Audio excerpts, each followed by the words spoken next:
She walked into the grand ballroom, every eye turning toward her, but not for the reason they expected. The whispers turned to gasps, and in that moment, they all realized they had made a terrible mistake.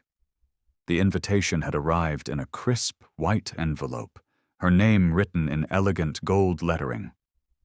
High school reunion, class of 2014. Naomi stared at it for a long moment before setting it aside. Why now? Why after all these years? She hadn't forgotten what they had done to her. The taunts, the cruel pranks, the way they had made her feel invisible until they wanted someone to laugh at.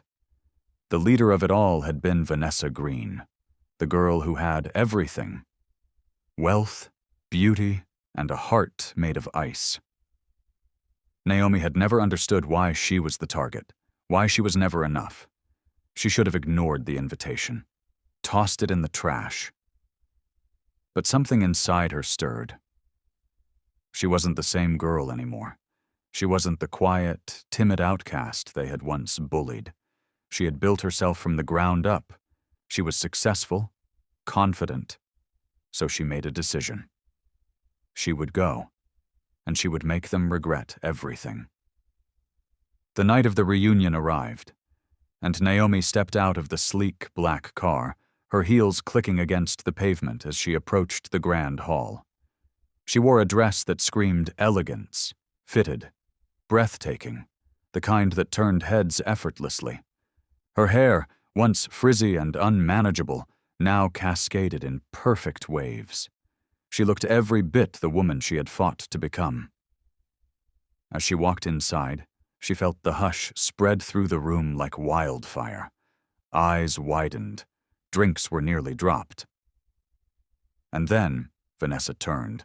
For a split second, there was a flicker of something on Vanessa's face. Shock? Jealousy? Fear? But then she plastered on a smirk. "Naomi, wow, you actually came," she said, her voice dripping with fake sweetness. Naomi tilted her head slightly, smiling. "Of course, Vanessa. I wouldn't miss it for the world." Vanessa's eyes darted to her friends, and Naomi could see it. The plan forming, the humiliation they had been hoping for. But they had no idea. This time, she was in control. Vanessa's smirk widened as she linked arms with her closest friend, Lauren, who was equally as cruel back in the day. The two whispered before Vanessa turned back to Naomi, with a grin that didn't quite reach her eyes. "You know," Vanessa said, swirling the champagne in her glass, "we were so surprised to see your name on the RSVP list. I mean, we never really expected you to show up after everything." Lauren let out a giggle. "Yeah, I mean, we all remember how things were back in high school. But hey, look at you now. You're so different." Naomi felt the eyes of the crowd on her, waiting for her reaction. She knew exactly what Vanessa was doing. Testing her, waiting for her to stumble, to shrink back into the girl she used to be. Instead, she smiled, unfazed. "Yes, Vanessa, I am different. And you're right, things were terrible back then. But unlike some people, I've moved on." Vanessa's smirk faltered, just for a second. She wasn't expecting that. "Oh, come on, Naomi," Vanessa pressed, regaining her composure. "It was all just high school fun. We were kids." Naomi raised a brow. "Kids? Vanessa, you shoved my books in the trash every morning. You humiliated me in front of the entire school during prom. And let's not forget how you spread that ridiculous rumor about me dating a teacher, just to make sure no one would talk to me." The crowd murmured, shifting uncomfortably. Some of them looked away, as if remembering their own involvement, their own silence. Vanessa's expression tightened. "Oh, please, Naomi, let's not make this a pity party. I mean, look at you now. Clearly, life turned out just fine for you. What are you even doing these days?" Naomi sipped her drink, letting the anticipation build. Then, with a knowing smile, she said, "Oh, nothing much. Just running my own company." A hush fell over the group. Vanessa blinked. Your what? My company, Naomi repeated, watching the color drain from Vanessa's face. A multi-million-dollar business, actually. Turns out all those years of being ignored gave me a lot of time to focus on my dreams. Lauren let out a nervous laugh. Wow, that's unexpected. Naomi turned to her, unfazed. Is it? Just then, the DJ's voice boomed through the microphone. All right, ladies and gentlemen, we have a very special moment coming up. Our reunion's official event sponsor is here tonight, and we'd love to take a second to thank them. Naomi placed her drink down on the table, tilting her head slightly. Vanessa's smirk returned. Oh yeah, I did hear that one of the big companies in the city was sponsoring this event, she said, eyes gleaming. I wonder which one of my father's friends it is. The DJ continued. Let's give a huge round of applause to our sponsor, Naomi Harper, CEO of Harper Enterprises. Gasps rippled through the room. All eyes turned back to Naomi. And Vanessa. Well, for the first time in her life, she was speechless. The silence was deafening. Vanessa's face twisted in confusion, her smirk faltering as her mind tried to process what had just happened. Naomi. Naomi Harper was the sponsor of the reunion? The girl they had mocked, humiliated, and cast aside like she was nothing? Naomi simply smiled, stepping forward. All the years of pain, of being overlooked, had led to this moment. And yet there was no bitterness in her heart. She had won, not because she sought revenge, but because she had built a life that made their opinions irrelevant. The DJ, sensing the tension, chuckled into the mic. Ms. Harper, would you like to say a few words? The crowd parted as Naomi walked up to the stage.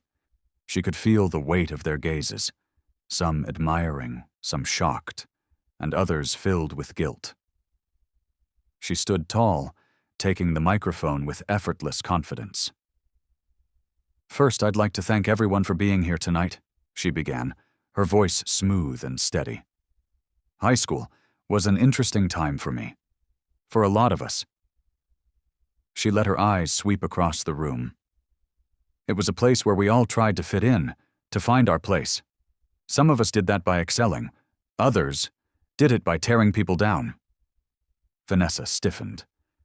Naomi saw it, but she didn't stop. But here's the thing about life, Naomi continued, smiling. It doesn't matter where you start. It matters where you're going. And I'm grateful for every challenge, every harsh word, every moment that made me stronger. A murmur of agreement rippled through the room. Some of Naomi's former classmates nodded, while others looked away, suddenly uncomfortable. I built my company from the ground up, Naomi said. Not because I wanted to prove anything to anyone, but because I believed in myself, even when no one else did. She set the microphone back on its stand. Enjoy the reunion, everyone. Applause erupted, hesitant at first, then stronger, louder. People rushed up to her, offering congratulations, admiration, even apologies. And then there was Vanessa. She hadn't moved from her spot. Her nails dug into the sides of her glass as she watched the scene unfold. Naomi turned to her, offering the same warm smile she had always had, even back when she was invisible. You never said anything, Vanessa murmured, voice barely above a whisper. Did I need to? Naomi asked. Success speaks for itself. Vanessa opened her mouth as if to say something, but for the first time, she had nothing. No snide remark, no cruel joke, just silence. Naomi didn't wait for her to figure it out. With a final glance, she turned and walked away, leaving Vanessa standing there, swallowed by the weight of her own regrets. And for the first time, Naomi was the one who walked away without looking back. As Naomi moved through the crowd, former classmates surrounded her, some eager to reconnect, others simply in awe of what she had become. A few even apologized, their voices laced with regret. But Naomi didn't dwell on the past. She had already won. She found a quiet spot near the balcony, breathing in the night air.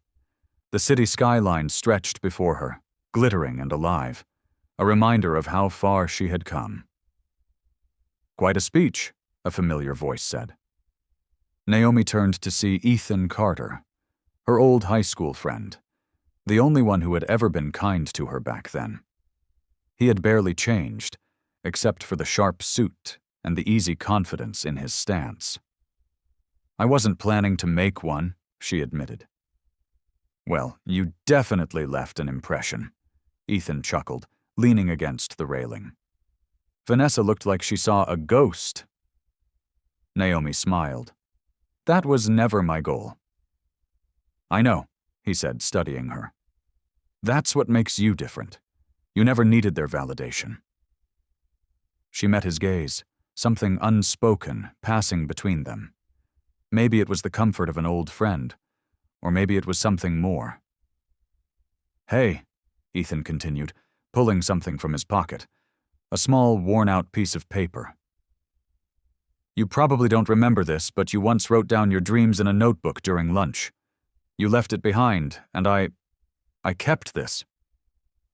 Naomi's eyes widened as she took the paper from his hand.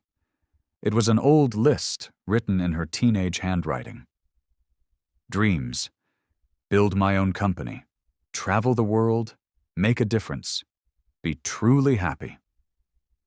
Her breath hitched at the last line. She had accomplished everything else, but had she really allowed herself to just be happy? She looked up at Ethan, who was watching her carefully. "You've done it all," he said softly. "Except for that last one." Naomi let out a small laugh, shaking her head. "I guess I never realized it." "Maybe it's time," Ethan said, offering his hand. "Dance with me?" For the first time in a long time, Naomi let herself live in the moment. She took his hand, letting him lead her to the dance floor as the music played softly in the background. And in that moment, surrounded by people who once doubted her, with someone who had always believed in her, she realized that happiness wasn't a destination. It was right here, right now, and this time she wasn't walking away.